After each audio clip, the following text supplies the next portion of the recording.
الحمد لله الذي جعل الحمد مفتاحا لذكره وسببا للمزيد من فضله ودليلا على آلائه وعظمته، والصلاة والسلام على عبده وأمين وحيه وخاتم رسله سيدنا ومولانا بالقاسم محمد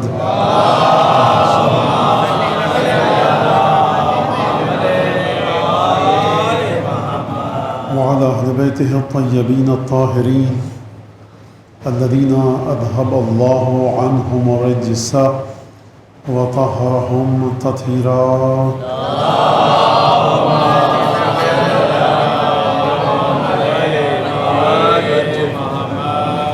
واللعن الدائم على أعدائهم أجمعين. أما بعد، فقد قال الله الحكيم في كتابه المجيد: أعوذ بالله من الشيطان الرجيم. لقد جاءكم رسول من أنفسكم عزيز عليه ما عنتم حريص عليكم بالمؤمنين رؤوف رحيم. درود بھیجے محمد علیہ محمد.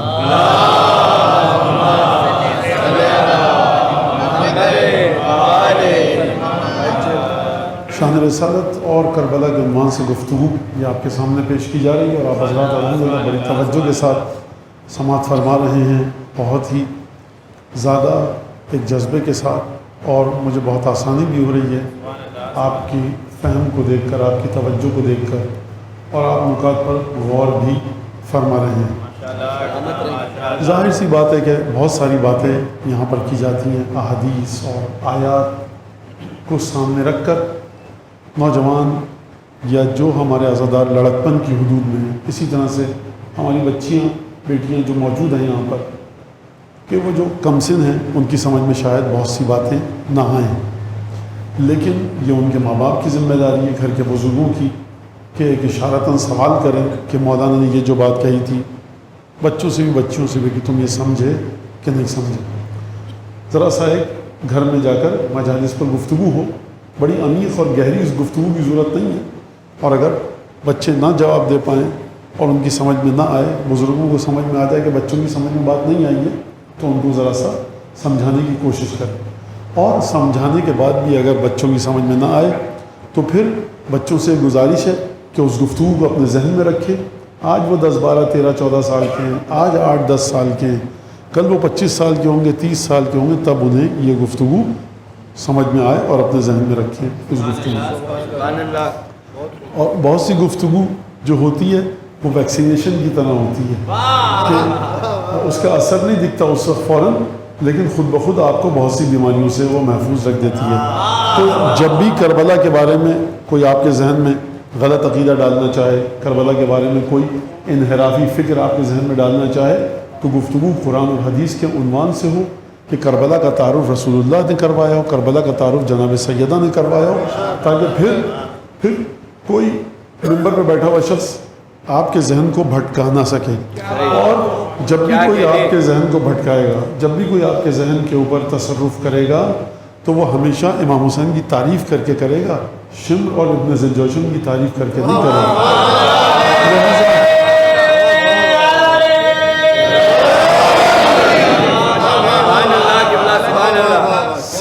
سمجھ کر امام فرماتے ہیں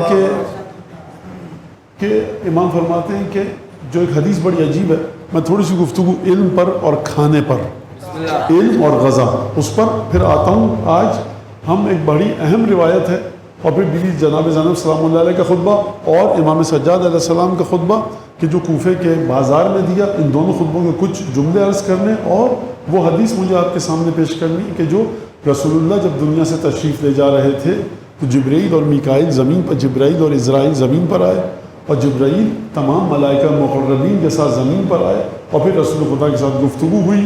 امام حسین سے کیا وعدہ دیا گیا بچپنے میں، امام حسن سے کیا وعدہ دیا گیا، اور اس وعدے کا کربلا کے ساتھ کیا تعلق ہے، اور شان رسالت کے ساتھ اس واقعے کا کیا تعلق ہے. کربلا کو ہم کہتے ہیں صاحب، کربلا ہر ظالم کے خلاف اٹھ جانے کا نام ہے. کربلا سوشل جسٹس، کربلا فلاں چیز، کربلا فلاں چیز. آپ سب بالکل اپنا مطالعہ کیجئے، جو آپ کا پرسیپشن ہے، جو آپ سمجھے ہیں، بالکل آپ کو حق ہے کہ کربلا کی کوئی بھی ڈیفینیشن تشریح، تفسیر، تصویر آپ کریں جو آپ سمجھیں، لیکن اس سے پہلے ایک سوال اپنے ذہن میں لائیے کہ یہ تفسیر جو میں کربلا کی کر رہا ہوں، یہ جو شہادت سید الشہداء ان کے ساتھیوں کی، یہ جو جناب ابو طالب کے 11-12 نواسے اور پوتے کربلا میں شہید ہوئے، اور جناب زینب کے جو 18 بھائی کربلا میں شہید ہوئے، بھائی بھانجے بھتیجے سب ملا کر یہ جو میں تفسیر کر رہا ہوں کربلا کی، کیا یہ روایت کے ساتھ مطابقت رکھتی ہے یا نہیں رکھتی؟ کیا میں امام حسین کی تعریف کرتے ہوئے امام حسین کی نعوذ باللہ گستاخی تو نہیں کر رہا شان میں؟ تعریف جب تک امام کی قرآن اور حدیث کے مطابق نہیں ہوگی وہ تعریف نہیں کہلائی جا سکتی۔ اگر آپ نے امیر المومنین کو صرف شجاعت کے فریم میں رکھ کر دیکھا اور شجاعت کو اپنے ذہن کے مطابق اس کے معنی کیے، دشمن آئے نکال دو تلوار، تو یہ آپ کی تعریف غلط ہے، آپ مولا کائنات کو نہیں سمجھے۔ اگر آپ نے علی بن ابی طالب کو نماز تہجد کے سانچے میں اور ڈھانچے میں رکھ کر، فریم میں رکھ کر ہمیشہ کہا کہ ہمارے مولا عبادت کرتے تھے اور نمازیں پڑھتے تھے، یہ علی بن ابی طالب کی فضیلت ہے، غلط کیا آپ نے، آپ نہیں سمجھے علی بن ابی طالب کو۔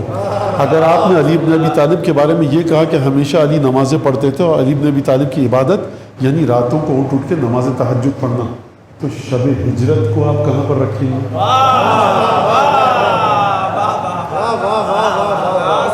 اگر آپ نے ہمیشہ نماز روزے کے ذریعے برتری دینے کی کوشش کی مسلمانوں کو، تو 6 اور 7 برس کے بچے مباہلہ کے میدان میں کیا کر رہے ہیں؟ یہ سلسلہ ہے کہاں پر آخر؟ اگر آپ نے کہا کہ ہمیشہ مولا کائنات اول وقت، ہم مولا کائنات کو اس لیے امام مانتے ہیں کہ علی نماز اول وقت پڑھتے تھے، تو کسی کا سر کسی کے زانوں پر تھا نا، نماز نہیں پڑھی گئی نا، سورج ڈوب گیا نا، سورج کو پلٹایا گیا۔ مولا کائنات کی ہم اس لیے تعریف کرتے ہیں کہ علی کی توجہ ہمیشہ کسی کی طرف، چیز کی طرف نہیں ہوتی تھی، اور علی بن ابی طالب بالکل ایک خشک لکڑی کی مانند قیام کرتے تھے نماز میں، اور بالکل تحرک نہیں ہوتا تھا۔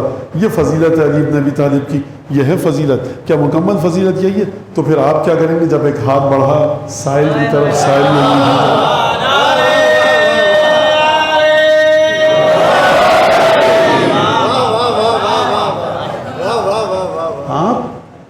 تعریف کیجئے عبادتوں کی، لیکن اپنے ذہن کے چوکٹے میں، فریم میں رکھ کر تعریف مت کیجئے۔ یاد رکھیے، اگر آپ نے کہا کہ کربلا میں بہادری ابو الفضل عباس کی ہے کہ جو ابو الفضل عباس نے جنگ کی، قتل کیا، بہادری یہ ہے، مولا کا حکم دیا جا رہا ہے کہ عباس نہر سے خیمہ اکھاڑ دو، عباس نے وہ کھیڑ دی۔ آپ توجہ کیجئے، اگر ہم یہ سوالات آپ کے ذہن میں آ گئے تو پھر آپ کیا کہیں گے کہ اب وہ سر ہے زانوں پر امین المومنین کے، آپ کیا کریں گے؟ پھر کیسے سمجھیں گے ائمہ؟ چھوٹی سی آیت پڑھ کے بات کو ختم کروں، وَجَعَلْنَا مِنْهُمْ أَئِمَّةً يَهْدُونَ بِأَمْرِنَا لَمَّا صَبَرُوا، جن کو ہم نے امام بنایا ہے نا، وہ ہمارے امر کے ذریعے ہدایت کرتے ہیں۔ یعنی آپ کو حق نہیں ہے کہ امر الہی کو راتوں کو اٹھ کے عبادت کرنے کے فریم میں منجمد کر کے رکھیں۔ آپ کو حق نہیں ہے کہ ہمیشہ تلوار اٹھا کر جنگ کرنے کو شجاعت کا معنی کریں۔ کبھی شجاعت یہ ہے کہ یہ بی بی، طاقت یہ ہے کہ کوفے کے بازار میں مقتل میں لکھا فَأَوْمَعَتْ بِيَدِهَا، کہ ایک دفعہ بی بی زینب نے اشارہ کیا ہاتھ کا، آوازیں گلوں میں گھٹ کر رہ گئی، گھنٹیوں کی آوازیں آنا بند ہو گئیں۔ اگر بی بی میں طاقت یہ ہے تو جب شام غریبہ میں خیموں میں آگ جلائی جا رہی تھی تو اشارہ کیوں نہیں کیا؟ کسی کی ہمت تھی آگ جلا سکے؟ تو سمجھ میں آیا کہ ہم ان بیویوں کو، ان مستورات کو، ان ہستیوں کو، امیر المومنین کی اولاد کی فضیلت کو اپنے ذہن کے فریم کے حساب سے نہیں سمجھ سکتے۔ کیوں؟ کیونکہ ان کا ہم سے کوئی تعلق ہی نہیں ہے، ان کا تعلق ہے خدا سے، خدا نے ان کو امام بنایا۔ قرآن نے کیا کہا؟ وَجَعَلْنَا مِنْهُمْ أَئِمَّةً يَهْدُونَ بِأَمْرِنَا لَمَّا صَبَرُوا، یہ مقام صبر پر ہوتے ہیں اور ہدایت کرتے ہیں ہمارے امر سے۔ ہمارا امر کیا ہے تم نہیں سمجھ سکتے، یا اپنے امر کو ہم سمجھ سکتے ہیں جس کے پاس ہمارا امر نازل ہوتا ہے. تنزل الملائکۃ والروح فیہا بإذن ربہم من کل امر. شاباش. خدا آپ کے ماں باپ کو سلامت رکھے اور جن کے چلے گئے ان کو مغفرت فرمائے. ملائکہ نازل کس پر ہوتے ہیں 23 رمضان کی رات کو؟ مولانا پر، آپ پر، مرچ تقریب پر، آیت اللہ العظمیٰ پر. آیت اللہ العظمیٰ کی کیا حیثیت کے جو ملائکہ اس پر نازل ہوں. مولانا کی کیا، یہ سب رضا خان دسترخوان ہے امیر المومنین کے. ملائکہ کس پر نازل ہوتے ہیں؟ حضرت صاحب العصر والزمان حجت ابن الحسن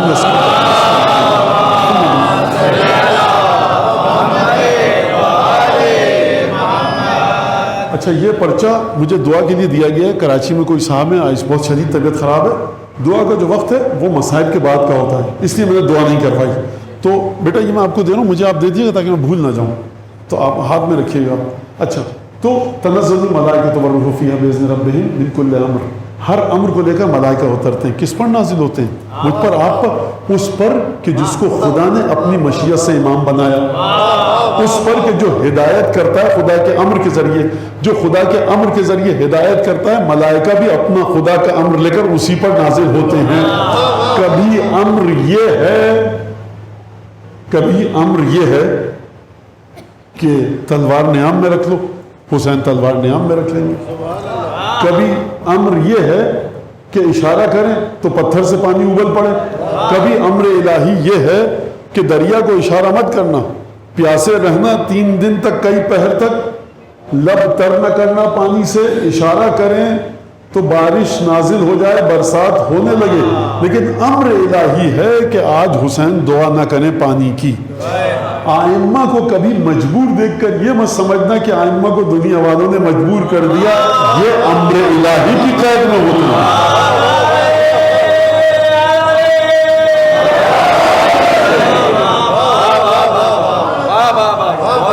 لہذا جب مجھے بڑا سکون مل رہا ہے مجھے کہ آپ حضرات بڑی توجہ سننا ہے، تو میں اس تمہید باندھ رہا ہوں. مجھے روایت اور حدیث میں آپ کو بتانا چاہ رہا ہوں. روایت بڑی طویل ہے. اصول کافی کتاب الحجت، اصول کافی کے چیپٹر کا نام ہے الحجہ، حجت یعنی کتاب الحجت، اس میں روایت ہے. یہ روایت کئی جگہ آئی ہے مختلف الفاظ سے. حتیٰ بعد کے محدثین نے بحر الانوار میں بھی یہ روایت ہے. لیکن بہرحال اصول کافی میں موجود ہے، اور بھی مختلف کتابوں میں، لیکن میں اصول کافی کا نام لے رہا ہوں. تو ہمیں آئمہ کو اپنے ذہن کے مطابق نہیں سمجھنا چاہیے، بلکہ جس طرح سے رسول اللہ نے آئمہ کا تعارف کروایا اس طرح سے سمجھنا چاہیے. ورنہ تو سمجھ میں امام نہیں آئیں گے اور ہم امام کو نہیں سمجھ سکتے. لہٰذا امر الہی بنیاد ہے امام کی. جب امر الہی بنیاد ہے، مولا حسین آپ نے تلوار کیوں نکالی؟ مولا حسین آپ نے صلح کیوں کی؟ امیر المومنین 25 برس خاموش کیوں بیٹھے رہ گئے؟ تو سوال یہ ہے، امر الہی تم پر نازل ہوتا ہے یا علی بن ابی طالب پر؟ اگر امر الہی علی بن ابی طالب پر نازل ہوتا ہے تو نہیں، یہ تو فلاں چیز ہو گئی اور ایسے ہو گیا اور ویسے ہو گیا. تو یہ تو خدا اگر ان کے ساتھ تھا تو ان کی مدد کرتا. کیوں علی بن ابی طالب کے سر پر ضربت لگ گئی؟ کیوں مولا حسین کو زہر سے شہید کیا گیا؟ کیوں مولا حسین قتل ہو گئے کربلا میں؟ کیوں مستورات رسول اللہ خانوادہ رسول خدا کی خواتین کو اس طرح سے اونٹوں پر سوار کر کے لے جایا گیا؟ تو اگر خدا ان کے ساتھ ہوتا تو یہ سب نہ ہوتا. تو میں کہوں گا کہ خدا جناب یحییٰ کے ساتھ تھا کہ نہیں تھا؟ شہید کیوں کیا گیا؟ خدا جناب نوح کے ساتھ تھا کہ نہیں تھا؟ 950 برس تک تبلیغ کی، اس کے بعد خدا نے کہا نوح کشتی بناؤ، برسات آئے گی، تنور سے پانی، آسمان سے پانی، تمہارا بیٹا مر جائے گا. اتنا لمبا چوڑا سارا سلسلہ. خدا جبرائیل کو بھیجتا، سارے کافر مر جاتے. جب طوفان سے ڈبونا ٹھہرا تو اشارہ کرتا مر جاتے. خدا جناب حابیل کے ساتھ تھا کہ نہیں تھا؟ خدا کو پتا تھا کہ حابیل زیادہ متقی ہے، بلکہ متقی ہے یہ حابیل. تو نظر کرو، نظر کے بعد گندم کے خوشے رکھو، جس کی نظر قبول ہوگی آدم کی میراث اس کے پاس پہنچے گی، بعد کا نبی وہ ہوگا. تو قابیل کی نظر قبول نہیں ہوئی، حابیل کی قبول ہو گئی. پروردگار پھر قابیل نے حابیل کو قتل کر دیا، آدم کا بیٹا چلا گیا، آدم اپنے بیٹے کے سوگ میں بیٹھے، حوا نے اپنے بیٹے کا غم منایا، شیش عطا ہوئے. پروردگار کو اتنا لمبا چوڑا سلسلہ کرنے کی ضرورت کیا تھی؟ قابیل کو مار دیتا، حابیل کو نبوت دے دیتا. ابراہیم کو 90 برس کی عمر میں اسماعیل عطا ہوئے دعاؤں کے بعد، زکریا کو یحییٰ عطا ہوئے 90-95 برس کی عمر میں دعاؤں کے بعد، پروردگار دینا تھا تو جوانی میں دے دیتا۔ یہ قرآن ہے کہ نہیں ہے؟ جناب زکریا مریم کی کفالت کی، اور پھر اس کے بعد کفالت کرنے کے بعد جناب مریم بیت المقدس میں عبادت کر رہی ہیں۔ قرآن کی آیت ہے کہ جب بھی زکریا جاتے مریم کے پاس، وجد عندہا رزقا، کہ مریم کے پاس ایک خاص طرح کے پھل پھلواری دیکھتے۔ اب وہ انگور تھا، سیب تھا، انار تھا، مجھے نہیں پتا۔ یا مریم یہ بتاؤ ان لک ھذا، یہ تمہارے پاس کہاں سے آیا؟ کہا کہ یہ خدا کی طرف سے آیا، ان اللہ یرزق من یشاء بغیر حساب، خدا جس کو چاہتا ہے بغیر حساب رزق دیتا ہے۔ زکریا نے رزق دیکھا مریم کے پاس آتے ہوئے، تو سورہ مریم کی آیت ہے کہ ہنالک دعا زکریا ربہ، تب جا کر اس مقام پر زکریا نے اللہ سے دعا کی، پروردگار ایک بیٹا مجھے بھی دے۔ تو پھلوں کو دیکھ کر دل میں محبت پدری نے جوش مارا، اولاد نہیں ہے، ایک بیٹا مجھے بھی دے۔ پروردگار نے دیا اور کہا پروردگار رب اجعل لی آیہ۔ حضرت مریم کے ساتھ بھی یہ واقعہ ہوا، جناب زکریا کے ساتھ، پروردگار کو نشانی دے مجھے۔ تو کوئی ہے کسی میں ہمت کہ جناب مریم پر اعتراض کر سکے، جناب زکریا پر، کہ آپ تو نبی ہیں؟ جب بی بی مریم آپ تو اتنی پاکیزہ خاتون ہیں، جب خدا نے کہہ دیا کہ تمہیں اولاد ملے گی بن باپ کے، اور زکریا تم کو اولاد ملے گی اگرچہ بوڑھ ہو چکے ہو۔ رب جو جملہ ہے جناب زکریا کے قرآن میں، اشتعل الراس منی، پروردگار انی وہن العظم منی واشتعل الراس شیبہ، پروردگار میں بوڑھا ہو چکا ہوں، ضعیف ہو چکا ہوں، اب مجھے کہاں سے اولاد ملے گی؟ پروردگار لیکن اولاد دے دے، اب وقت نکلا جا رہا ہے، اب کہاں پھر پال پوس سکتا ہے؟ وہ تمام مسائل جو آپ کے سامنے ہیں، تو پروردگار عالم کو نہیں پتا تھا، پہلے اولاد دے دیتا۔ تو جب پروردگار نے کہا نادت الملائکہ وہو قائم یصلی فی المحراب، ملائکہ نے پکار کر آواز دی جناب زکریا کو، اور وہ عبادت کر رہے تھے محراب عبادت میں، کہ ہم تمہیں بشرناہ بغلام حلیم، ہم تمہیں ایک بیٹے کی خوشخبری دینے آئے ہیں۔ تو جب بیٹے کی خوشخبری مل گئی تو جناب زکریا نے کہا پروردگار نشانی دے۔ کہا کہ نشانی تمہاری یہ ہے کہ تم 3 دن تک گفتگو، جناب مریم اور جناب زکریا دونوں سے، تو جناب زکریا پیغمبر ہیں، بڑھاپے میں اولاد مل رہی ہے، ملائکہ پکارے ہیں، پروردگار نشانی چاہیے، کس بات کی ہے ہمت جناب زکریا پر اعتراض کرنے کی؟ بھائی ملائکہ کہہ رہے ہیں کہ زکریا تمہیں خوشخبری دینا، اولاد مل جائے گی، خدا سے دعا کی ہے، پیغمبر ہیں، تو یہ امر الہی کے سلسلے میری آپ کی سمجھ سے باہر ہے۔ لہٰذا حسین کی مدد کربلا میں کیوں نہیں کی علی نے؟ اور تو بھائی تمام اب بچے سمجھ جائیں، نوجوان بچے، کہ اپنے پیغمبروں کی مدد کیوں نہیں کی؟ کیا ضرورت تھی کہ موسیٰ اپنی لاٹھی مارے، دریا نیل 2 ٹکڑے ہو، موسیٰ داخل ہو دریا میں، نکل جائے، پیچھے سے فرعون آئے ڈوب جائے؟ جو طوفان نوح کے لیے آیا تھا وہی آ جاتا موسیٰ کے لیے۔ تو یہ خدا تو آپ کسی فریم میں رکھ کر بات خدا سے کر سکتے ہیں؟ جب ہم نے بات کر دی، ہم یہ بات کہہ ہی نہیں رہے کہ خانوادہ نبوت و طہارت ان لوگوں کی طرح کہ جن کے پاس دنیاوی اختیارات ہوتے ہیں، جہاں اپنی اولاد کو مشکل میں دیکھا ڈنڈا بندوق پستول رائفل لے کر آ گئے اور اپنی اولاد کو بچا لیا۔ ہم بات کر رہے ہیں امر الہی کی، آپ کی سمجھ میں امر الہی نہیں آتا، اعتراض کرنا ہے کرتے رہیے، کوئی مسئلہ نہیں ہے، نوجوان بچے گھبرائیں نہیں، کرتے رہو اعتراض، ہمیں مسئلہ ہی نہیں ہے، کوئی پریشانی ہے ہی نہیں، ہم امر الہی کے ذریعے چل رہے ہیں، امر الہی۔ عباس اتنے بہادر تھے، پانی کیوں نہیں لا سکے؟ بھائی نہیں لا سکے، نہیں تھے، آپ مت مانیے بہادر، یہ ہم کو جہاں سے چیزیں ملی ہیں ائمہ سے، ہمیں اس کو سمجھ کر آگے بڑھنا چاہیے، امر الہی کے پابند ہیں۔ ہمیں ابو الفضل عباس کا تعارف زیارتوں کے ذریعے سمجھنا ہوگا، نہ کہ اخبار کے کالم اور ٹی وی کے ٹاک شو کے ذریعے۔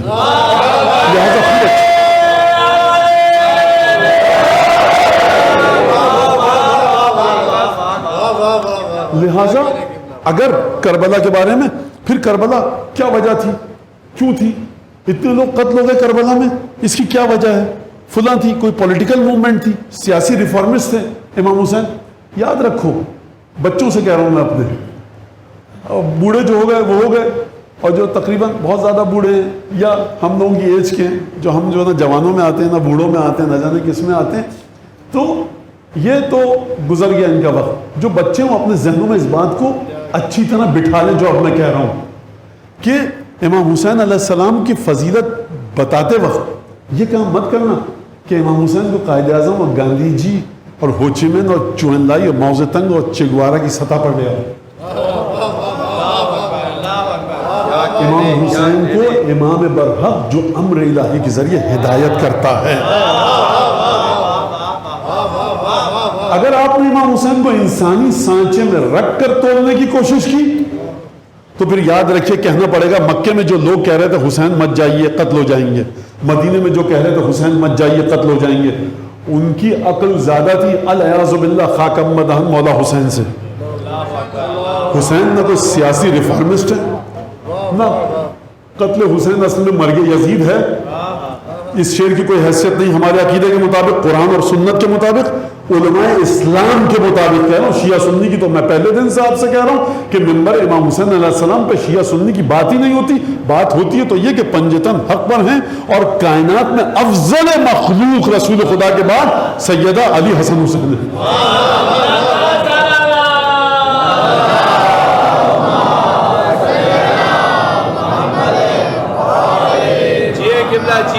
بات یہ ہو رہی ہے، لہٰذا آپ کبھی بھی ٹاک شوز کے اندر کیا بات کی جا رہی ہے، اخبار میں کالم لکھ دیا، آپ اصول کافی نہیں پڑھ سکتے، 10 محرم کو زیارت پڑھی جاتی ہے، زیارت اربعین، زیارت امین اللہ، زیارت یاسین، امام حسین علیہ السلام کی رجب کی زیارتیں، شعبان کی زیارتیں، عید بقرہ عید کی زیارت، عید الفطر کی زیارت، شب جمعہ کی زیارت، زیارت وارث نزدیک کی زیارت، دور کی زیارت، کتنی زیارتیں، ان کو کبھی کھول کے پڑھنے کی کوشش کی کہ اس میں مولا فرما کیا ہے امام حسین کے بارے میں، امام حسین کے بچوں نے اپنے پدر بزرگوار کے بارے میں کیا کہا ہے، امام حسین کے نانا نے اپنے نواسے کے بارے میں کیا کہا ہے، امام حسین کے پدر گرامی نے اپنے بیٹے کے بارے میں کیا کہا، سیدہ نے کیا کہا حسین ابن علی کے بارے میں، جن القابات سے، جن خطابات سے، جن ٹائٹلز کے ذریعے سیدہ نے امام حسین کو یاد کیا ہے، ان ٹائٹلز کو آپ کو سمجھنا ہوگا، اپنے ذہن میں رکھنا ہوگا۔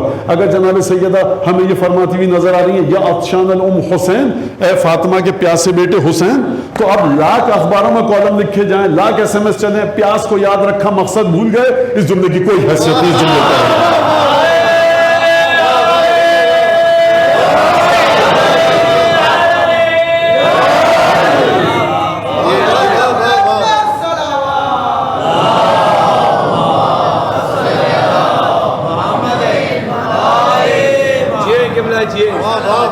کربلا کا مقصد کیا تھا، کربلا کا مقصد کیا تھا، اب اس پہ سیمینار، اب اس پہ مقالے لکھے جائیں، مقالے لکھے جائیں۔ کربلا کا مقصد کیا تھا، کربلا کا مقصد وہی تھا جو رسول کی رسالت کا مقصد تھا۔ جب حسین اور رسول اللہ ایک ہی نور کے دو حصے ہیں، انہم منی وانا منہم، تو نانا کے مقصد سے بڑا کوئی مقصد ہو سکتا ہے حسین کا؟ ہدایت۔ اب ہدایت میں آپ سب چیزیں لے آئیے، ہر وہ چیز جو خدا کو پسند ہے ہدایت، ہر وہ چیز جو خدا کو ناپسند ہے گمراہی، ہر وہ چیز جو خدا کو پسند ہے یعنی حسین ابن علی کا مقصد، ہر وہ چیز جو خدا کو ناپسند ہے اس سے دور کرنا آپ کو اور مجھ کو مولا حسین کا مقصد۔ میں ایک جملہ کہہ دوں گا، رکوں گا نہیں اس پہ زیادہ۔ درود بھیجیں پہلے محمد علیہ۔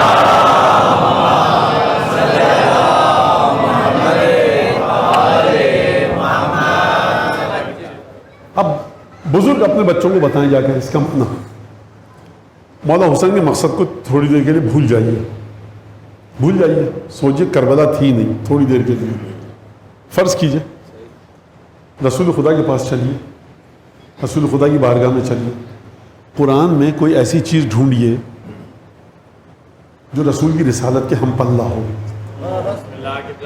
میں نہیں کہہ رہا کسی مولوی نے، مفتی نے، مجتہد نے، آیت اللہ نے، میرے فرقے کے، آپ کے فرقے کے مفتی نے لکھا ہو، قرآن میں دیکھیے کہ رسول خدا کی رسالت کے ہم پلہ کیا چیز ہے۔ مولانا یہ تو بڑا گناہ ہو جائے گا، رسول خدا کی رسالت کے برابر تو کوئی چیز ہو ہی نہیں سکتی۔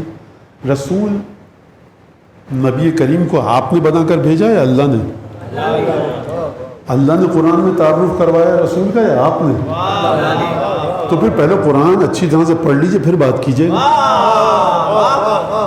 اگر قرآن میں پروردگار عالم فرما رہا ہے حبیب ان سے کہہ دو لا اسألکم علیہ اجرا الا المودۃ فی القربى، میری رسالت کا تم احسان مانتے ہو بہت، میں بہت بڑا رسول ہوں، آخری رسول ہوں، میرا احسان ہے کہ نہیں ہے؟ ہاں ہے۔ هل جزاء الاحسان الا الاحسان، سورہ رحمان کی آیت۔ احسان کا بدلہ احسان کے علاوہ کچھ اور ہو سکتا ہے؟ نہیں ہو سکتا نا، نہیں ہو سکتا۔ پروردگار عالم کیا فرما رہا ہے قرآن میں؟ احسان کا بدلہ احسان۔ بھائی رسول آئے، رسالت کے ذریعے ہم پر احسان کیا یا نہیں کیا؟ اب اس احسان کا بدلہ کیسے دیں؟ بدلہ دینا ہے کہ نہیں دینا ہے؟ دینا ہے۔ بھائی چھوٹا سا کوئی احسان، پانی پلاتا کہ جزاکم اللہ خیرہ، مولا علی کے ہاتھ سے آپ سیراب ہوں، حوض کوثر سے سیراب ہوں، اتنی بڑی بڑی دعائیں دیتے ہیں اس کو، ایک پانی کا گلاس نہیں پلاتا تو آپ باہر نکل کے کسی مسجد سے، امام باڑے سے، ہوٹل سے، ریسٹورنٹ سے پی لیتے، اس نے کون سی ایسی بڑی بات کہہ دی؟ 20 روپے دے دے ایک پانی کی بوتل خرید لیتے تو کوئی ایسی بڑی بات تو نہیں تھی. تو رسول خدا نے آپ پر احسان کیا کیا؟ جہنم سے بچایا، جنت کا راستہ دکھایا جو کوئی نہیں دے سکتا. تو اس سے بڑا کوئی احسان نہیں ہے. لہٰذا جواب ایسا ہونا چاہیے کہ جس جواب سے بڑا کوئی جواب نہ ہو. تو وہ جواب کیا ہے؟ لا اسألکم علیہ اجرا الا المودۃ فی القربى، کہ حبیب ان سے کہہ دو کہ میں اپنے گھر والوں کی مودت کے علاوہ تم سے کچھ اور نہیں چاہتا، کچھ اور نہیں مانگتا. اس کا مطلب پہلی چیز تو پروردگار عالم نے خود قرآن میں ترازو کے ایک پلڑے میں رسالت کو رکھا، دوسرے پلڑے میں رکھا محبت اہل بیت کو. کہا کہ اگر احسان کا بدلہ کرنا ہے نبی کریم کو تو ان کے گھر والوں سے محبت کرو. مولانا نماز کہاں جائے گی، روزہ کہاں جائے گا؟ تو سرکار نماز روزہ انہی کے در سے ملتا ہے.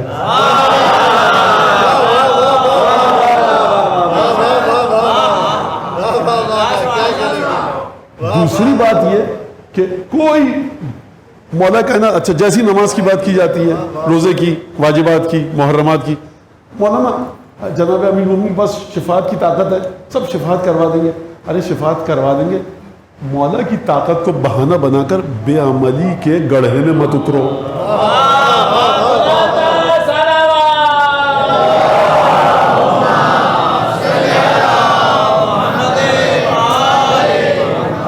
مولا مسجد اگر جناب امیر المومنین مسجد کوفہ کے ممبر پر بیٹھے ہوتے اور آپ سے کہہ رہے ہوتے مجھ سے نماز واجب ہے، روزہ واجب ہے، جھوٹ حرام ہے، غیبت حرام ہے، مال کھانا لوٹنا حرام ہے، کسی کا فلاں چیز پینا حرام ہے، فلاں کھانا حرام ہے، ہم میں سے کسی کی ہمت نہیں کہتا. مولا یہ سب باتیں تو آپ چھوڑیے، شفاعت تو آپ کروائیں گے. علی وارث ہمت تھی کسی کی؟ اس کا مطلب ہے جملہ غلط ہے. بے عملی کی جو دعوت دے آپ کو غلط ہے بالکل. لیکن بے عملی کے ساتھ اگر عمل کر لیں تو پھر عمل پر گھمنڈ کرنا اور محبت اہل بیت کو ایک معمولی شے سمجھنا یہ بھی ایک انحراف ہے. حدیث ہمارے پاس موجود ہے کہ ہماری محبت کے بھروسے پر عمل کو مت چھوڑنا اور عمل کے بھروسے پر ہماری محبت کو مت چھوڑنا. یعنی عمل کو پرواز کیا چیز عطا کرتی ہے؟ محبت اہل بیت. عمل کو عالم برزخ میں، عالم غیب میں کیا لے کر جاتا ہے؟ محبت اہل بیت. یہ تمام کی تمام چیز. اچھا ایک تو یہ ہو گئی محبت اہل بیت، یہ روایت قل لا اسألکم علیہ اجرا. اب اس آیت سے بڑھ کر ایک اور آیت قرآن میں آپ سے پوچھتا ہوں. اگر پروردگار، میں آپ سے ایک سوال کروں کہ قرآن مجید میں کوئی ایسی آیت بتائیے کہ جو رسالت کے مقابلے میں اس طرح سے آئے کہ وہ رسالت کے ہم پلہ قرار پائے، اور اگر رسول خدا اس کام کو ادا نہ کریں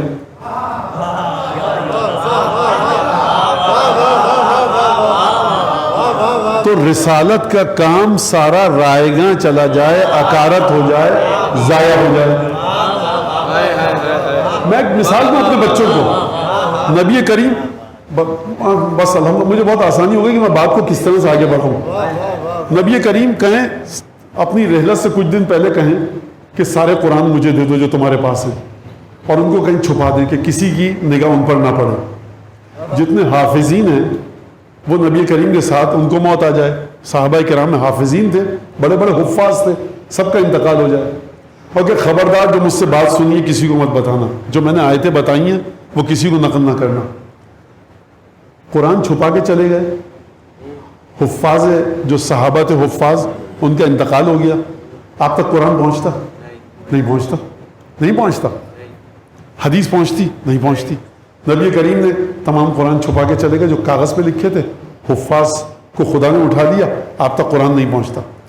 تو حدیث لکھنے سے منع کر جاتے ہیں. اگر بالفرض میں کہہ رہا ہوں ہوا نہیں ایسا، ہوا نہیں ایسا، بچوں کو خدا کے لیے سمجھائیے. کل کوئی بچہ کہے ہمارے مولانا کہہ رہے تھے کہ نبی کریم نے قرآن چھپا دیے. نہیں، میں مثال دے رہا ہوں، مثال. اور کہتے کوئی حدیث نہ لکھے میری، تو کوئی حدیث آپ تک نہیں پہنچتی. اچھا پھر ایسے رسول کا کوئی فائدہ ہوتا؟ گھبرائیے مت، کچھ پہنچتا ہی نہیں آپ تک تو کیا فائدہ. نبی کریم کی عظمت تو عرش اعلیٰ سے بھی بلند تر ہے، لیکن آپ تک رسالت کے پیغامات نہیں پہنچ سکتے.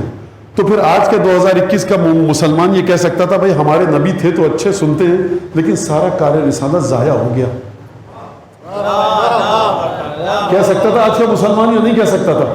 جب آپ تک نہ قرآن پہنچتا، نہ سنت پہنچتی، نہ صحابہ کی سیرت پہنچتی، نہ اہل بیت کا کردار پہنچتا، کچھ نہیں پہنچتا نبی کریم سے متعلق، کچھ نہیں پہنچتا. حج کیسے کیا، نماز کیسے پڑھی، روزہ کیسے رکھا، کچھ نہیں پہنچتا. تو آپ کو کہنے کا حق تھا کہ پروردگار نبی ہمارے بڑے باعظمت تھے، قصے تو سنتے ہیں اپنے بزرگوں سے، لیکن ان کی کوئی حقیقی تعلیمات ہم تک نہیں پہنچی.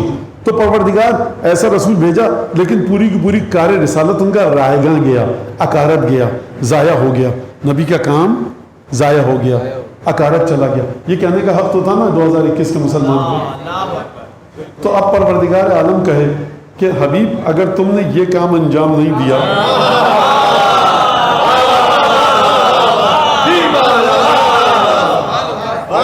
اگر تم نے یہ کام انجام نہیں دیا، وَإِن لَمْ تَفْعَلْ فَمَا بَلَّغْتَ رِسَالَتَهُ، رسالت اللہ کو، اللہ کی رسالت کو تم نے انجام نہیں دیا. یہ کتنی محنتوں کے بعد کیا جا رہا ہے. بدر ہو چکی ہے، احد میں دندان مبارک شہید ہو چکے ہیں، خندق ہو چکی ہے، خیبر ہو چکی ہے، تبوک ہو، نہ جانے کتنی جنگیں ہو چکی ہیں، کتنے شہید لوگ ہو چکے ہیں.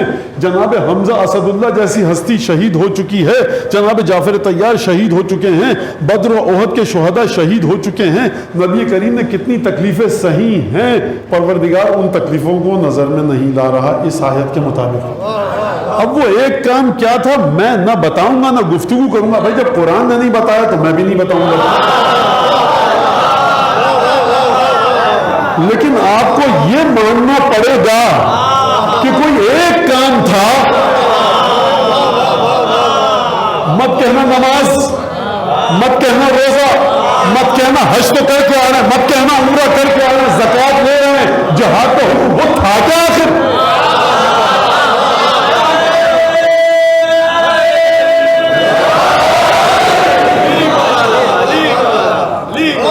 جناب امین مومنین کی بارگاہ میں بلند آواز سے ایک صلوات بھیجیے.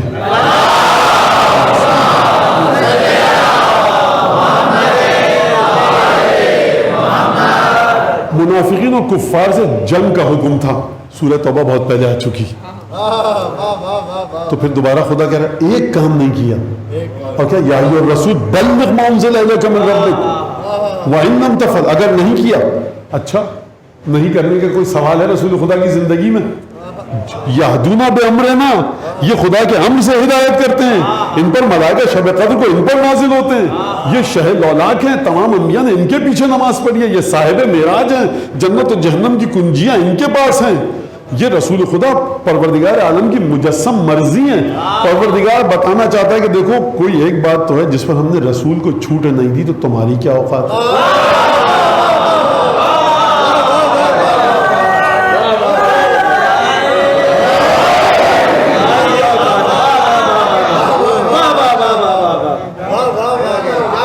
یہاں تک اگر آپ میرے ساتھ آ گئے، اب ذرا کربلا کے مقصد کو واضح کر دوں قرآن کی روشنی میں. رسول کی رسالت کا مقصد ہے طہارت، اور رسول کی رسالت کا مقصد ہے نجاست سے دوری. سورہ اعراف کی 156 اور 55 آیت پڑھی تھی، یاد ہے نا؟ یحل لهم الطیبات ویحرم علیہم الخبائث یأمرهم بالمعروف وینہاہم عن المنکر وَيَضَعُ عَنْهُمْ إِصْرَهُمْ وَالْأَغْلَالَ الَّتِي كَانَتْ عَلَيْهِمْ. اچھے کاموں کا حکم دے گا یہ رسول، برے کاموں سے روکے گا، غلیظ گھناؤنی گندی چیزوں کو حرام کرے گا، پاک و پاکیزہ طیب و طاہر خوشگوار چیزوں کو حلال کرے گا. قید و بند میں جن قیدوں میں تم جکڑے ہوئے ہو، اپنے نفس کی، اپنی روح کی، اپنے معاشرے کی، سماج کی، اپنی بدعمالیوں کی، اپنی غلط فکر کی، اپنی نادانیوں کی، جہالتوں کی، بے عقلیوں کی، روحانی بیماریوں کی جن قیدوں میں جکڑے ہوئے ہو، ان قیدوں سے بھی تمہیں آزاد کرے گا. تو یہ سمجھ میں آ گئی بات کہ رسول کا اسٹیٹس ہے یہ 5 چیزیں. خوب توجہ سنیے گا. اچھی باتوں کا حکم، بری باتوں سے روکنا، گھناؤنی چیزوں کو حرام کرنا، طیب و طاہر چیزوں کو حلال کرنا، اور قید اور بند سے نکالنا. یہ رسول کا اسٹیٹس ہو گیا.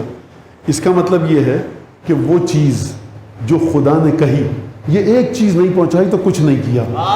اس ایک چیز کے اندر اچھی چیزوں کا حکم بھی ہے، اس میں گھناؤنی چیزوں سے دوری بھی ہے، اس میں طیب و طاہر چیزوں کا حلال ہونا بھی ہے، اس میں انسان کی ابلیس سے رہائی کا راز ہے.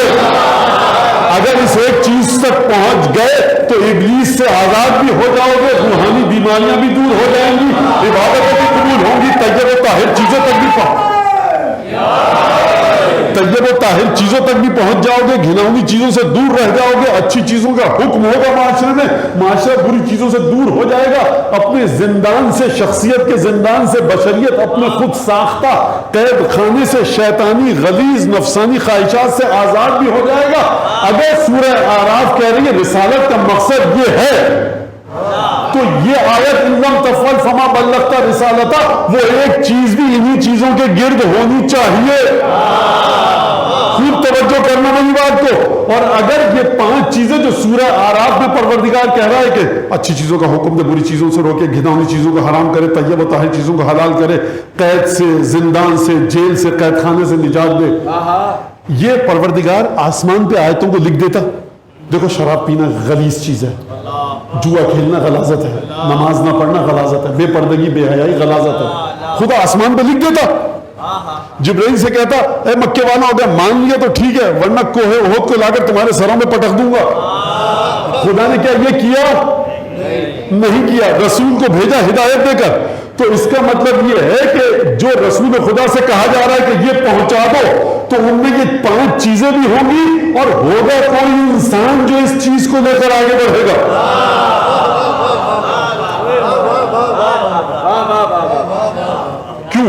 کیوں میں نے کہا کوئی انسان ہونا چاہیے جو ان چیزوں کو لے کر آگے بڑھے؟ کیوں؟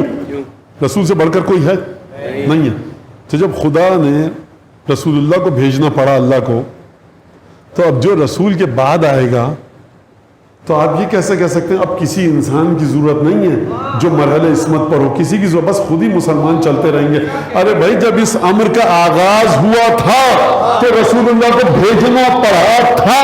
اب یہ جب تسلسل کے ساتھ چلے گا تو اب تم بیل گاڑی والے عہد میں نہیں ہو. برونز ایج, اسٹون ایج, تمام کی تمام ٹیکنالوجی آ گئی, 2021 میں آ گئے. تو جو مکے کے اس وقت کے لوگ تھے, پروردگار نے ان کو نہیں چھوڑا جن کی زندگی بڑی سادہ تھی. ارے یہ پیچیدہ سے پیچیدہ زندگی کو تم پر چھوڑے گا. اگر تم پر چھوڑنا ہوتا تو خدا اپنے رسول کے بارے میں نہ کہتا کہ یہ تم کو قید سے آزاد کرائے گا. جب اچھا رسول خدا اکبر و اعظم و اعلیٰ و عرفہ ہے, یعنی عظمت بھی زیادہ ہے, علو بھی, بلندی بھی زیادہ ہے, عزت بھی زیادہ ہے, تقوی بھی زیادہ ہے, پاکیزگی بھی زیادہ ہے, پرہیزگاری بھی زیادہ ہے. کس سے؟ تمام امت سے.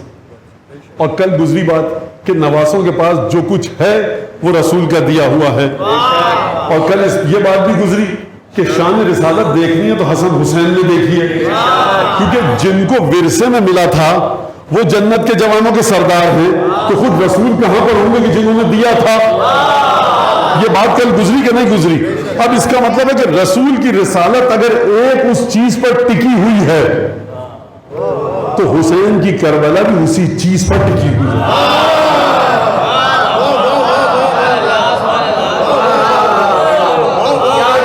بھائی نانا جو بلند و بالا تھے, کہا کہ اگر اس چیز کو نہیں پہنچایا رسالت اکارت چلی جائے گی, محمد مصطفیٰ زحمتیں ضائع ہو جائیں گی. کیونکہ حسین منی وانا من الحسین ہیں, کیونکہ انہم منی وانا منہم ہیں. حسین مجھ سے ہے, میں حسین سے ہوں ہیں. تو اب رسول کی نماز کو اگر دیکھنا ہو رسول کے جانے کے بعد تو حسین کی نماز میں ڈھونڈنا. رسول کے حج کو اگر دیکھنا ہو رسول کے جانے کے بعد تو حسین کے حج میں دیکھنا. رسول کس طرح سے صدقات اور خیرات دیتے تھے اگر ڈھونڈنا ہو تو حسین کے اندر دیکھنا.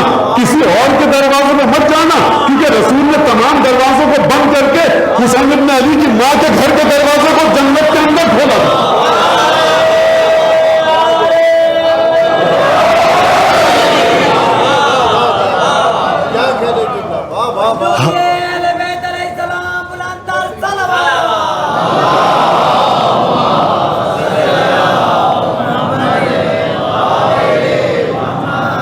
ہر چیز رسول کی ڈھونڈنی ہے, حسین میں ڈھونڈو. تو جس چیز پر رسول کی رسالت ٹکی ہوئی تھی اسی پر حسین کی کربلا رکی ہوئی ہے. مت بات کرو حسین ابن علی کے بارے میں سیاسی لیڈروں کی طرح سے. مت کرو حسین ابن علی کے بارے میں زندہ باد مرد. یہ ہمارے آپ کے سیاسی لیڈر ہیں, آج مرے کل دوسرا دن ہے, بٹن گلا کہ نہیں گلا, سڑا کہ نہیں سڑا, کیا مرحلہ, کیا ہمیں اس سے لینا دینا نہیں. ہم بات کریں حسین ابن علی کی. حسین ابن علی کو ہم علامہ مجلسی اور علامہ حلی اور شیخ مفید اور حسین ابن روح ابو الفضل عباس کے برابر نہیں مانتے, ان سے کہیں آگے مانتے. عظمت کو سمجھنا ہے تو سمجھو عباس کی عظمت کیا ہے. پھر دیکھو کس طرح سے حسین کے سامنے سر جھکا کر آتے ہیں. بیوڑی حسین ابن علی میں یہ ہے کہ وہ ابو الفضل عباس صلی اللہ علیہ السلام علیہ یا ابو الفضل عباس فیما تبدو و تروح یا امیر المومنین. کس کا سلام ہو خدا پر؟ سلام اللہ و سلام ملائکۃ المقربین و جمیع الانبیاء والمرسلین والشہداء والصدیقین فیما تقتدی و تروح علیہ یا امیر المومنین. مولا عباس سب سے پہلے تو اللہ کا سلام آپ پر ہو, اللہ کے ملائکہ مقربین کا سلام آپ پر ہو, تمام انبیاء کا سلام آپ پر ہو, آدم سے لے کر عیسیٰ, عیسیٰ سے لے کر محمد مصطفیٰ کا سلام آپ پر ہو, ابھی تمام شہداء کا سلام آپ پر ہو, تمام صلحاء کا سلام آپ پر ہو, تمام متقین کا سلام آپ پر ہو, جتنے عبادت گزار ہیں جن کی عبادت کو خدا نے قبول کیا ہے ان کا سلام آپ پر ہو. تو یہ ہستی کون ہے؟ یہ امام معصوم ہے ابو الفضل عباس, یہ پیغمبر ہے, یہ نبی ہے؟ نہیں, یہ حسین کا غلام ہے, بھائی ہے, جس کا بھائی اور غلام اس مقام پر ہے. اس حسین کو سیاسی لیڈروں کی سطح پر مت لو.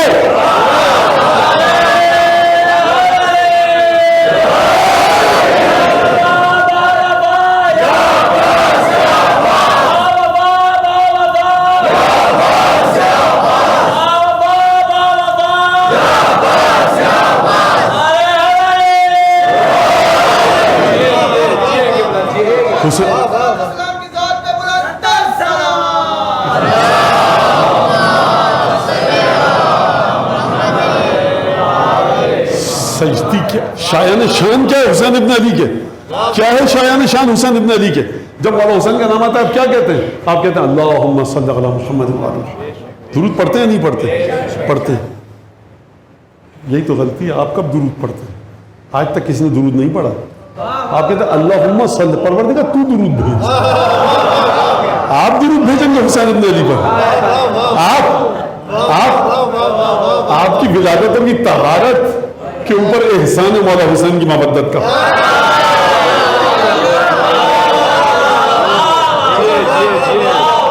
زیارت جامعہ کبیرہ میں کیا فرما رہے ہیں امام علی نقی علیہ السلام؟ فرما رہے ہیں کیف اصف حسن ثنائکم واحصی جمیل بلائکم وبکم اخرجنا اللہ من الذل. اے مولا میں آپ کی تعریف کیسے کروں؟ یہ نہیں فرمایا, نہیں سنیے, ہم ہوتے کہتے میں آپ کی تعریف کیسے کروں. امام علی نقی ہم کو سکھا رہے ہیں علیہ السلام, مولا میں آپ کی تعریف کی خوبصورتی کو بیان کیسے کروں. تعریف الگ ہے ائمہ کی, تعریف کی خوبصورتی الگ ہے. آپ کہتے ہیں علی بن ابی طالب نے جنگ خیبر میں دروازہ خیبر اکھاڑ لیا, یہ تعریف ہے مولا کی؟ ہے, یہ تعریف ہے نا, اس کی خوبصورتی ہے. خوبصورتی کیا ہے؟ کل جو لوگ تھے مجلس میں ان کو یاد ہے کیا خوبصورتی ہے. ملائکہ بھی جب ایسی محفل میں آتے ہیں تو خوشبو لے کر جاتے ہیں, جن کی خوبصورتی عالم دنیا کو چاک کر کے چیر کے عالم غیب میں پہنچے, خود ان کی تعریف کی حقیقت کیا ہوگی؟ بولا کیسا اسے وہ حسن ثنائکم, میں آپ کی تعریف کی خوبصورتی کو بیان کیسے کروں. وَأُحْصِي جَمِيلَ بَلَائِكُمْ, اور میں آپ کے جو خوبصورت امتحان خدا نے آپ سے لیے میں کیسے ان کو گنوں. گننے کی بات ہو رہی ہے, حقیقت کو امتحان کے درک کرنے کی بات نہیں ہو رہی. بستر پر جو شب ہجرت علی بن ابی طالب سوئے نا, علی کا امتحان تھا, اس کو گنو. حقیقت کو تم بھی درک نہیں کر سکتے. اگر حقیقت درک کرنے کے لائق ہوتی تو خدا جبرائیل اور میکائیل کو نہ کہتا کہ تم دونوں جاؤ علی کے سرانے کھڑے ہو کر اور ایک دوسرے کو مبارک, علی ابن ابی طالب کو مبارکباد دو. آیت نازل نہ کرتا, فرشتوں کو بھی بھیجا, آیت رسول پر نازل کی, فرشتوں کو علی کے پاس بھیجا.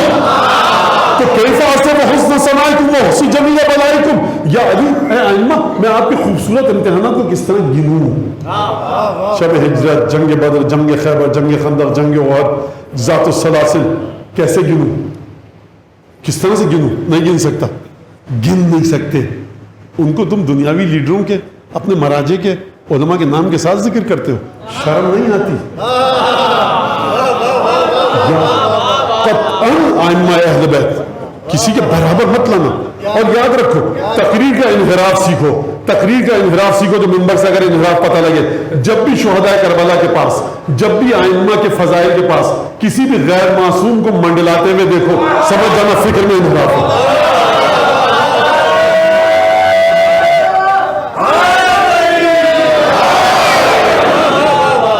توجیہ مت کرنا, تعظیم مت کرنا. شیخ مفید ہوں, شیخ توسی ہوں, آیت اللہ, کوئی بھی عالم ہو جتنے بڑے سے بڑا, انہوں نے ہم کو سکھایا ہے. مولانا یہ آپ تقلید کے خلاف, مسئلہ تقلید کا نہیں ہے, آپ تقلید کیجئے, تقلید کرنا مشکل نہیں ہے. اتنے سارے مراجع جو آپ کی سمجھ میں آتا ہے, حجت ہے, خدا کو آپ کو جواب دینا, تقلید کیجئے. مسئلہ یہ نہیں کہ تقلید کس کی کریں آپ, مسئلہ یہ ہے کہ کس نابلد مولانا کے ذریعے آپ اپنے مرجع تقلید سے متصل ہیں.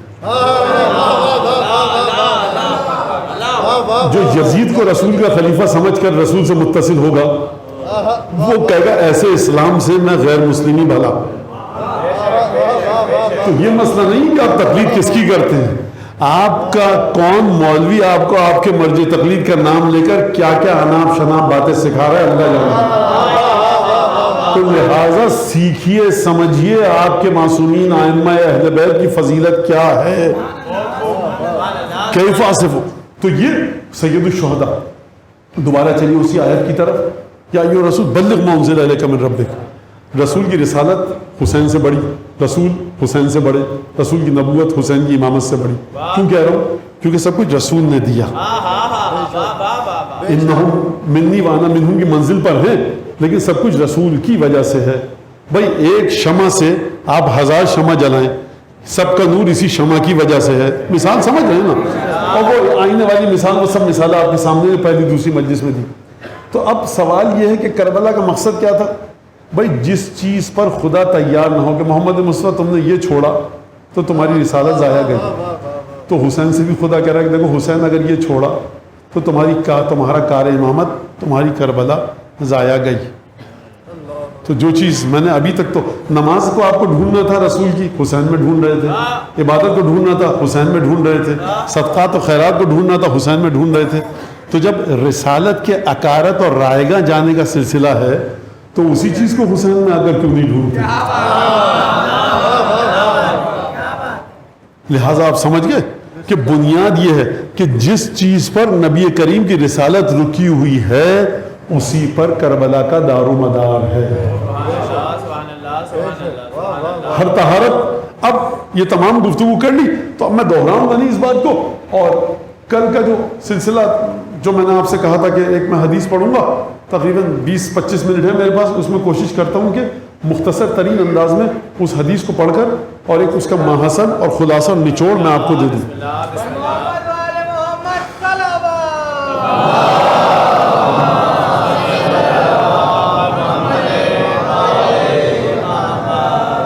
ایک دفعہ اور درود بھیجے محمد علیہ.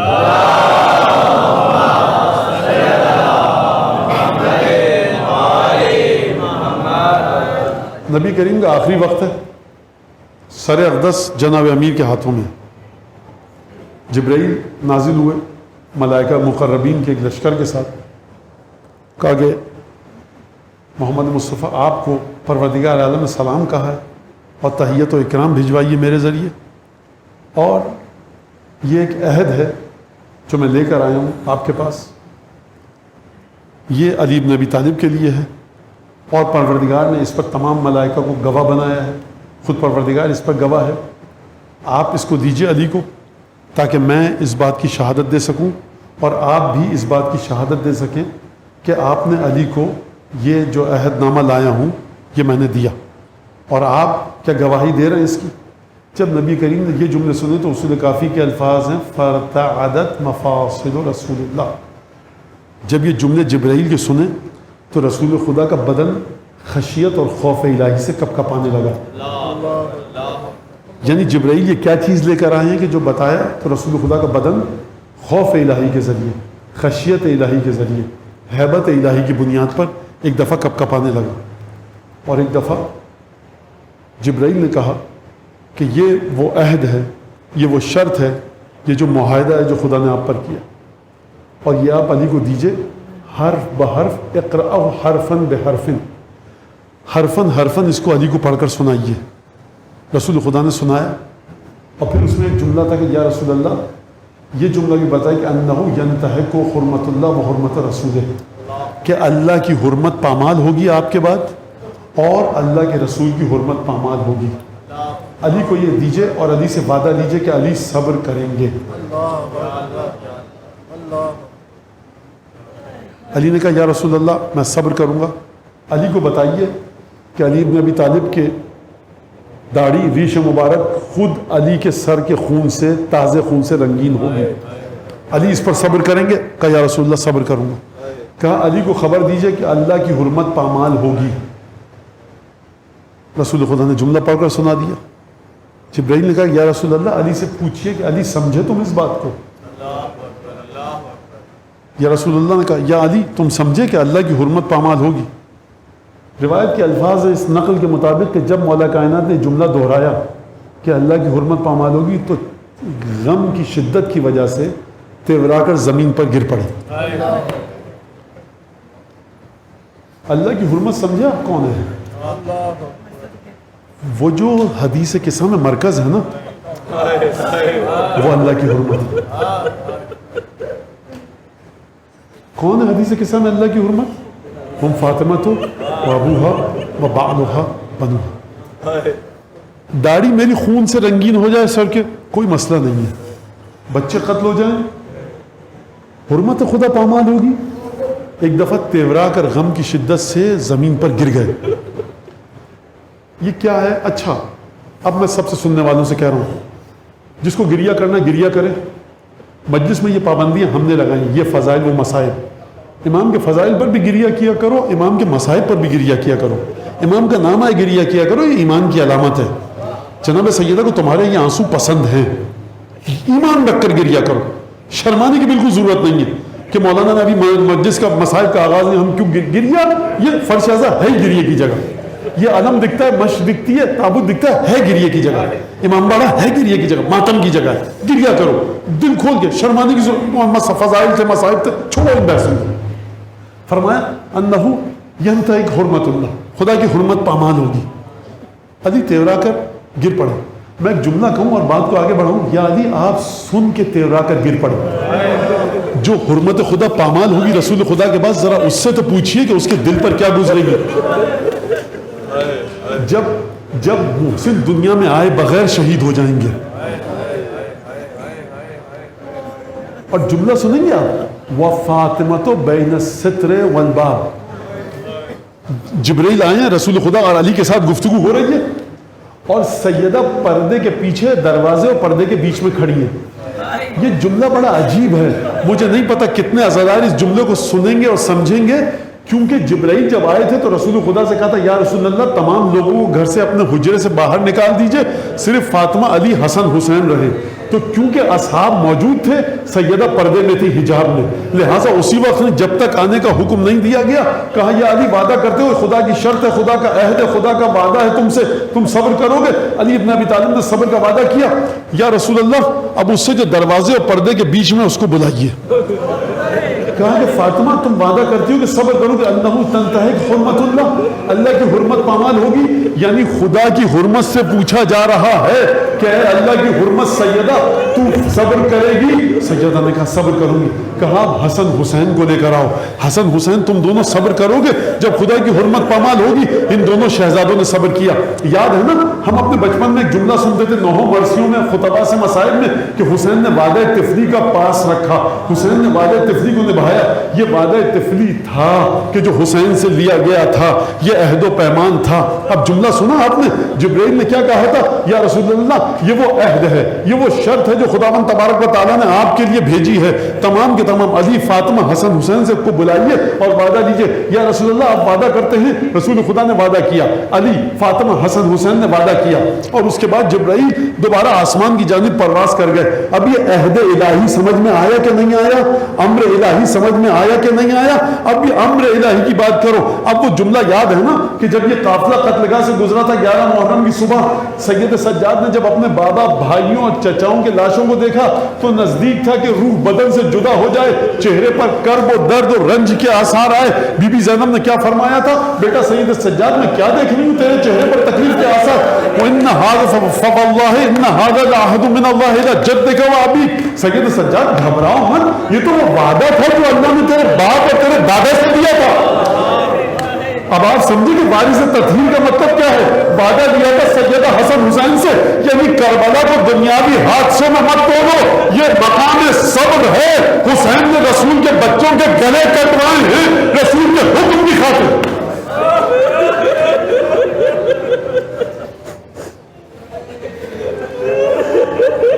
عہد الہی ہے کربلا، کربلا کوئی دنیاوی جنگ نہیں ہے۔ ایک دفعہ بی بی جب وارد ہوئی، اب سب اسی خطبے پر مسائل ہوں گے اور اسی خطبے کو سمجھ لینا، بس گفتگو کا اختتام۔ ایک دفعہ آئیں جب بازار کوفہ میں، ایک دفعہ دیکھا کوئی سیٹیاں بجا رہا ہے، کوئی تالیاں بجا رہا ہے، کوئی ہجرا کر رہا ہے کہ رسول کی بیٹی خطبہ نہ دینے پائے۔ یاد ہے نا مکہ جب قرآن نازل ہوتا تھا رسول آیتیں سناتے تھے تو لوگ شور مچاتے تھے تاکہ آیتیں نہ آئے۔ اب سمجھ میں آیا کہ زینب کس کی وارث ہے۔ ایک دفعہ مقتل کے الفاظ ہیں فَأَوْمَعَتْ بِيَدِهَا، ایک دفعہ بی بی نے اپنا ہاتھ اٹھایا، اشارہ کیا، آوازیں گلوں میں محبوس ہو گئی، گلے میں جو بندی تھی گھنٹیاں ان کی آواز آنے بند ہو گئی، گھوڑوں کی ہنہناہٹ ختم ہو گئی، تالیاں بجانے والے تالیاں نہ بجا سکے، یہ حسین کی بہن کا معجزہ۔ اور ایک دفعہ خطبہ دینا شروع کیا، تبکون، اہل کوفہ تم گریہ کر رہے ہو، فلا رقعت الدمع، تمہارے آنسو نہ تھمے۔ اور ایک دفعہ جملہ کہا جس کے ذریعے کربلا کا تعارف کروایا، اتدرون ایکبد لرسول اللہ فرائتم وایب له سکفتم وای حرمت له تحتم۔ اے کوفہ والو تمہیں پتا بھی ہے تم نے رسول خدا کے کس جگر کو چھلنی کیا، اے کوفہ والو تمہیں پتا بھی ہے کہ تم نے رسول کے کون سے خون کو بہایا۔ اے کوفہ والو اس جملے کو سننا، اے کوفہ والو کیا تم جانتے ہو تم نے خدا کی کس حرمت کو پامال کیا؟ یاد ہے جبرائیل کا جملہ مدینے میں رسول خدا سے، یا رسول اللہ اللہ کی حرمت پامال ہوگی، ارے کربلا میں حسین قتل نہیں ہوئے، یہ حرمت الہی پامال ہوئی، یہ زینب بغیر ہماری کے ناکے پر نہیں، یہ حرمت الہی ہے۔ کوفہ والوں کا تمہیں پتا بھی ہے کہ تم نے رسول کے کس جگر کو چھلنی کیا۔ بی بی کربلا میں رسول کا جگر تو چھلنی نہیں ہوا، بی بی کربلا میں رسول کا گلا تو نہیں کٹا، بی بی کربلا میں تو آپ کے خیموں کی بے حرمتی کی گئی، رسول تو مدینے میں تھے۔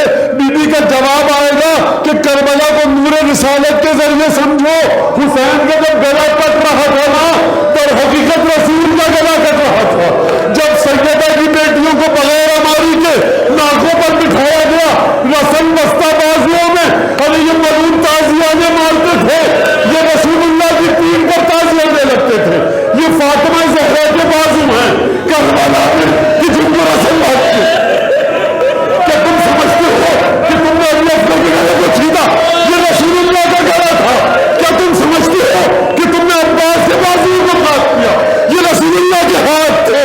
یہ بیٹیاں بھی گریں، یہ حرمت الہی ہے۔ کہا ہم ترحزونا قتل سبیل النبوہ وبعد الرسالہ وسیرہ شباب اہل الجنہ۔ سنو جملہ بی بی زینب کا، اے کوفہ والوں اب تم جتنی استغفار کر لو، تم نے کس کو قتل کیا ہے؟ کوئی معمولی قتل کیا ہوتا استغفار کرتے، خون بہا دیتے، دیت دیتے، وارث معاف کر دیتے، گناہ معاف ہو جاتا، دھل جاتا۔ ارے کوفہ والوں یہ قتل جو ہوا ہے یہ نبیوں کی اولاد کا ہوا ہے، یہ رحمت کے خزانے کا قتل ہے، ارے یہ جنت کے جوانوں کا سردار تھا۔ اب یہ میرا جملہ کس جنت میں جاؤ گے حسین کو قتل۔ ایک دفعہ سید سجاد نے کہا بِأَيِّةِ عَيْنٍ تَنظُرُونَ إِلَىٰ رَسُولِ اللَّهِ۔ اب سمجھے جو پہلی مجلس میں میں نے بات کی تھی، فرمایا سید سجاد نے کوفے والوں یہ بتاؤ کہ قیامت میں جب رسول کا سامنا کریں گے تو میرے بابا کو قتل کرنے کے بعد کوفے والوں میرے نانا کا چہرہ کیسے دیکھو گے؟ حیا نہیں آئے گی کہ ان کی بیٹیوں کو اس طرح سے ناکوں پر بٹھایا، بیٹوں کو اس طرح سے سوال کیا؟ کوفے والوں یہ تو بتاؤ جب میرے نانا یہ پوچھیں گے قتلتم عترتی وانتہکتم حرمتی، ارے تم نے میری بیٹیوں کی حرمت کو پامال کیا، میرے خیموں کو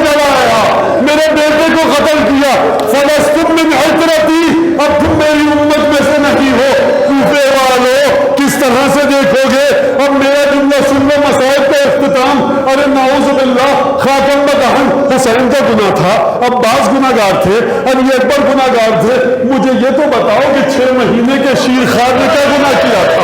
اچھا نعوذ باللہ اگر وہ گناہ گار تھا تو مجھے یہ بتاؤ کہ یہ جو حسین کی 4 اور 3 برس کی بچیاں ہیں، ان کے رخسار کی صورت ہے، ان کے کانوں سے خون کی بہا، ان کے کرتا اس میں دامن میں آگ کی رہی، ان کے سروں پر جاگ رہی تھی۔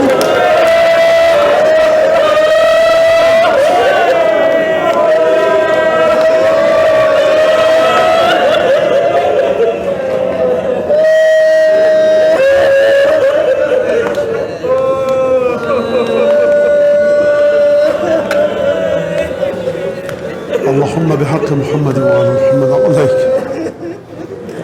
صل على محمد وعلى محمد وعجل فرجهم واهلك عدوهم من الجن والانس من الاولين والاخرين واكفنا محمد وارزقنا وعافيه ووسع ارزاقنا وطول اعمارنا مع الصحه والسلامه في الجسم والروح. ربنا تقبل منا انك انت السميع العليم وتب علينا انك انت التواب الرحيم بجاه محمد وأهل بيته الأطهرين. اللهم كل وليك الحجة بن الحسن صلواتك عليه وعلى آبائه في هذه الساعة وفي كل ساعة وليا وحافظا وقائدا وناصرا ودليلا وعينا حتى تسكنه ربك طوعا وتمتعه فيها طويلا.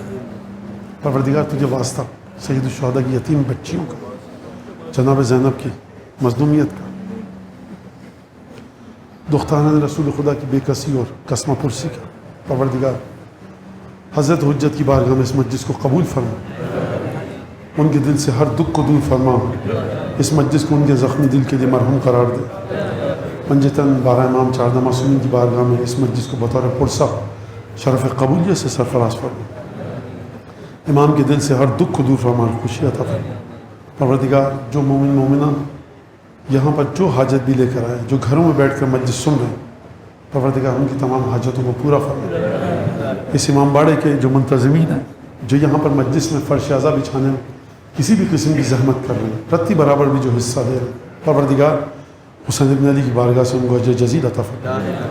پروردگار جو مائیں اپنے بچوں کو تیار کر کے ان عزاخانوں میں بھیجتی، جو مائیں اپنے ساتھ اپنی بچیوں کو لے کر آتی، تیار کر کے اپنی بچیوں کو عزاخانوں میں بھیجتی، پروردگار ان بچیوں کو جناب سیدہ کی کے صدقے میں ان کو وہ تمام چیزیں عطا فرما کہ جناب سیدہ کی کنیز خاص کے لیے تو نے وعدہ کر رکھا۔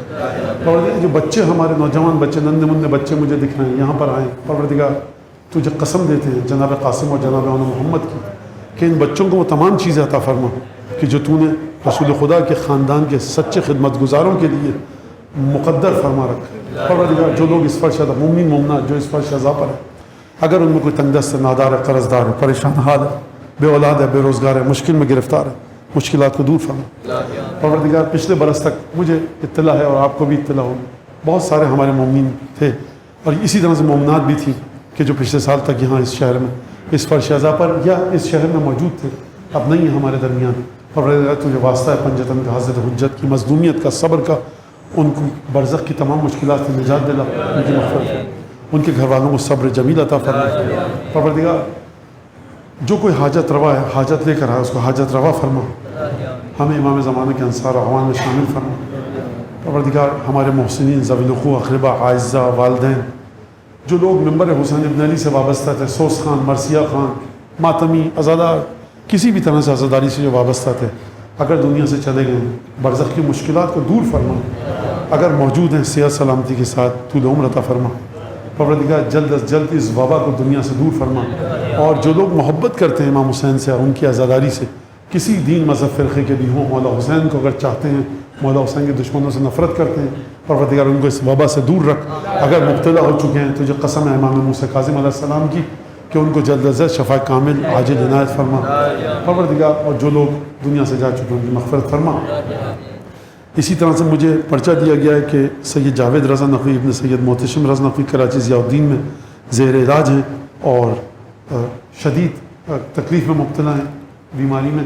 پروردگار تجھے واسطہ حضرت امام موسیٰ کاظم کا، ان تمام 4 ہستیوں، اصحاب الفضل عباس، امام موسیٰ کاظم، جناب زینب اور سیدہ نفیسہ خاتون، ان چاروں کے صدقے میں، 4 معصومین، 12 امام، ان سب ہستیوں کے صدقے میں جلد از جلد وہ تمام مومنین جنہوں نے مجھ سے درخواست کی ہے، آپ سے درخواست کی ہے اور میسیجز آئے میرے پاس آپ کے پاس پروردگار ان سب کی نیت کرتے ہوئے جس نے مجھ سے اور آپ سے جس دعا کی بھی درخواست کی ہے تیری بارگاہ میں 10 بدعائیں سید الشہداء کی مظلومیت کے صدقے میں کہ ان کی تمام حاجتوں کو پورا فرما، ہر دکھ درد سے نجات دلا، اور آخر میں دعا یہی ہے کہ پروردگار عالم ہمیں فرش رضا سے جوڑ کے رکھ اور قیامت تک کے لیے ولائے اہل بیت ہمارے دلوں میں، گھروں میں، نسل میں اسی طرح سے قائم و دائم فرما۔ دعاؤں کی قبولیت کے لیے حضرت حجت کے ظہور میں تحجیل کے لیے بلند آواز سے دعا صلوات بھیجیے۔